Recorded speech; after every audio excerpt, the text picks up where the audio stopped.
Bike horror story. As the sun dipped below the horizon, casting long shadows across the desolate country road, Mark found himself pedaling faster, the rhythmic click of his bike's gears echoing in the eerie silence. He had lost track of time, lost in thought as he cycled down the unfamiliar path. The cool evening air wrapped around him, sending a shiver down his spine. Mark had decided to take a shortcut through this remote forest to get home quicker. He had heard stories of this place, tales of spirits and eerie occurrences, but he had always dismissed them as mere superstition. Now, as darkness settled in, he couldn't shake the feeling that he was being watched. The forest canopy above him blocked out what little moonlight remained, leaving him in near total darkness. His heart raced as he heard the faint sound of rustling leaves behind him, like whispers carried by the wind. He pedaled harder, his tires crunching over the gravel road.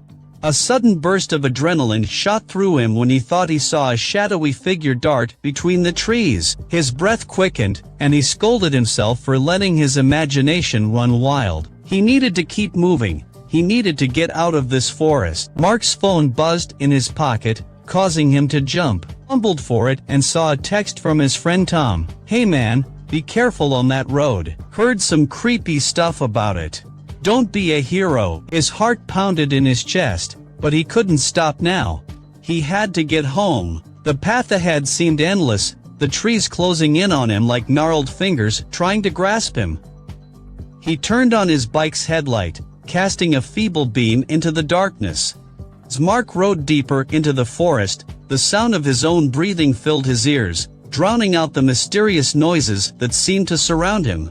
Then, just as he began to convince himself that his fear was unfounded, he heard the unmistakable sound of a child crying. His blood ran cold. He slowed down, trying to pinpoint the source of the crying. It was faint but unmistakably real. Was it a lost child, or was it part of the forest's sinister trickery? Without warning, the crying stopped abruptly, replaced by an eerie silence that was even more unsettling. Mark's heart pounded in his chest as he scanned the shadows around him.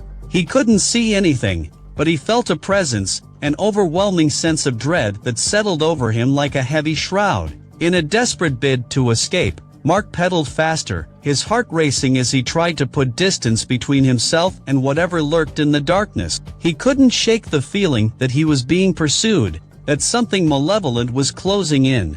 Just as he thought he might make it out of the forest, his bike hit something on the road, sending him sprawling onto the ground. Dazed and disoriented, he tried to stand up, but a sudden, icy hand gripped his ankle, pulling him back down. Mark screamed as he was dragged into the underbrush, his cries echoing through the forest. The last thing he saw before darkness claimed him was a pair of glowing, malevolent eyes staring at him from the shadows. The forest had claimed another victim, and the legend of the bike path horror would live on, a chilling warning to all who dared to venture into the depths of the woods after dark.